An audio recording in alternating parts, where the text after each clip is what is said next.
This portion of CardioSource video news coverage of AHA 2010 is brought to you by Novartis Pharmaceuticals Incorporated.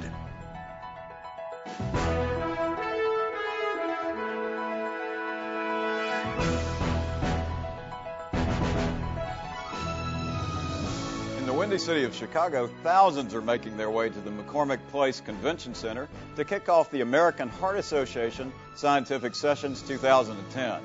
Good morning and welcome to CardioSource Video News. I'm Dr. Randy Martin, and I'm going to be your host over the next few days to bring you the latest breaking news from the AHA 2010. Now, every day we're going to have an expert panel to analyze and help us understand the relevance of the most important trials. And we begin today with my friend and colleague, Dr. Peter Block. Peter is Professor of Medicine and Director of Structural Heart Program at Emory University Hospital in Atlanta. We also have Dr. Nalini Rajamannan. Nalini is Associate Professor of Medicine at the Northwestern University here in Chicago and Purveyor Cardiology in Sheboygan, Wisconsin. And Dr. Spencer King, who's well known to all of you. Spencer is Professor of Medicine and Executive Director of Academic Affairs at St. Joseph's Health System in Atlanta. We have two big studies released this morning, and so we're going to start with the first one, which is the resynchronization defibrillation for ambulatory heart failure trial, also known as the RAFT trial. So, Peter, what's your take on this trial? Well, I think this is sort of a cool trial, Randy. It, on the surface, though, was supposed, I thought, to involve patients that were a little less sick than made it, for example, where patients were really very sick, EFs less than 30%, severe heart failure. And they tried to get patients from New York Heart Association class 2 and 3, and in fact, had that, but their EFs were still lower than the patients in made it. So I'm not quite sure we can compare anything here with less sick patients. I think what we have to say is they're very sick patients, and the outcome is sort of a duh outcome. It's not surprising. If you have CRT, is that a scientific term? That's a scientific, absolutely. If you have an ICD and CRT, you do better than if you just have an ICD alone.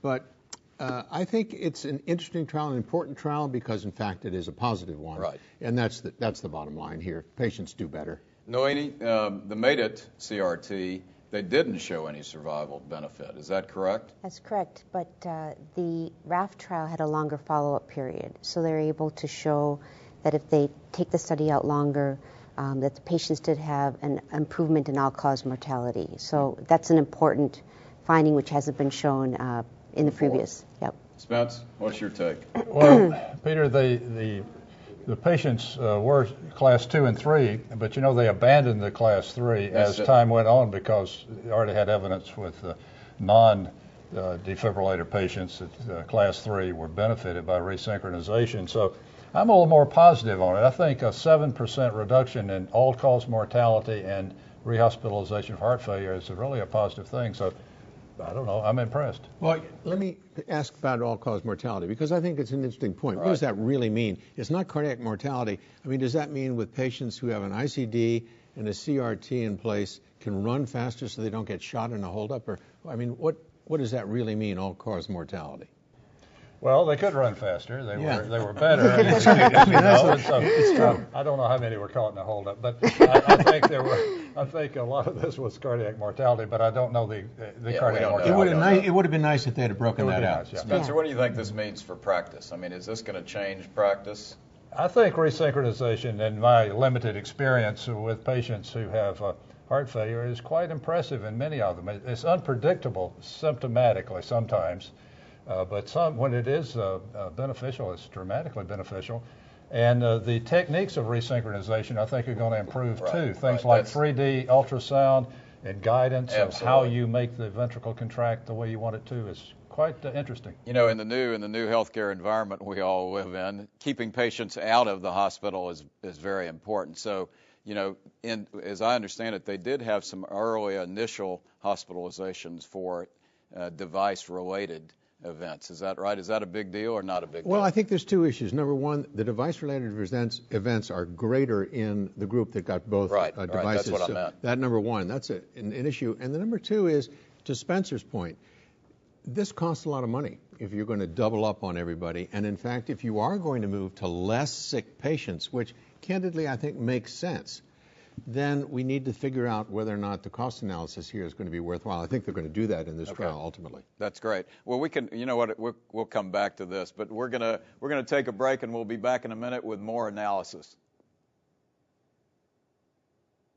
Special thanks to Novartis Pharmaceuticals Incorporated for supporting continuing coverage of CardioSource Video News at AHA 2010. This is CardioSource Video News coverage of AHA 2010. Welcome back. We're here with Dr. Peter Block, Dr. Nalini Rajamannan, and Dr. Spencer King, and we're going to discuss another clinical trial called ADVANCE. But before we get there, Spencer, give me a sort of a summary on the RAFT trial. What's your take on that? Well, RAFT, which is resynchronization, it works in patients even if they have a defibrillator. So I think that's a positive trial. The ones who benefited the most, as not surprising, are those with the longest QRS, probably need the most resynchronization. So that's where the biggest bang for the buck came. Nalini? Yes. And in comparison to MADE at CRT, the patients were a little sicker, had longer follow-up, and they applied advanced criteria to these patient populations. So I think with advanced imaging, this is probably going to be something that we're all going to be looking at in the future. So 2 out of 3 of the panelists think that this had... No, I think it's I'm sorry. So now we're going to evaluate this trial called ADVANCE, which is really an interesting one because it evaluates the outcome of a miniaturized HVAD for patients with mild to moderate heart failure who are waiting for transplant. Nalini, tell me a little bit about this. What's your take on this? This is a really interesting new device where it's implanted in the pericardium, so it avoids the pocket. It still has a subcutaneous tunnel, so it has an external battery, but it looks like the patients did similarly.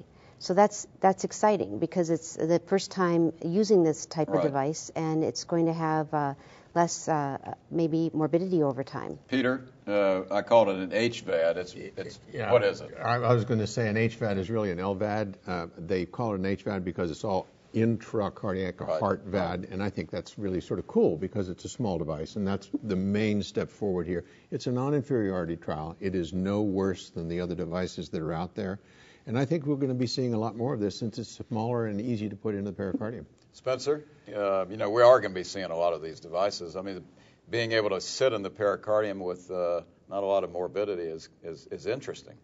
Yeah, this was a trial of bridge to transplant. Not everybody got transplanted. Some got explanted, and some recovered, and some. But it's interesting. I mean, I'm interested in the engineering of it. This is a levitated, magnetic levitated. Things don't rub on each other. You like the idea that you can have something. You'd love to see something that was totally implantable eventually. If you're going to have an LVAD to destination therapy, which is growing more and more. I mean, transplants, regardless of all this wonderful breakthrough, we're still stuck with small numbers. And so these kind of devices, I think, are going to be very important. Did anything else that you take away from this study, Peter? Well, I'm not sure exactly where they're going with this. It is yet another device, and I think that's fine, and it is a bridge to transplant. I would like to see something that really is a permanent implantation device so that patients who have end-stage heart failure where we can't get a heart for them can actually have a device like this long-term. It'd be interesting to see whether or not they're going to do a longer-term study with this to see whether it can last for 1 or 2 or 3 years. That would be dynamite. Yeah, Nalini, what? Well, the most important thing is this has been tested in animal studies and has shown efficacy. This is the first proof-of-concept study in humans. And I think I agree with Spencer that the technology is important because as we advance to independently avoiding the subcutaneous external generator, this is going to be our next step. So I think it's exciting. Peter, Spencer, Peter makes a good point, I think, of the permanency of these devices. You optimistic that something like this might lead us to that? Well, we're our place, your place, have approval for destination therapy right now, and Peter, and so people are getting these devices as their final device they're going to get who can't be transplanted for other reasons. I think this as a trial, I agree completely, as a proof of concept. I mean, the control group is difficult to match up. The control group are people who get LVADs of other types in all kinds of different situations, and it's hard to put them together head to head and say that this is proof.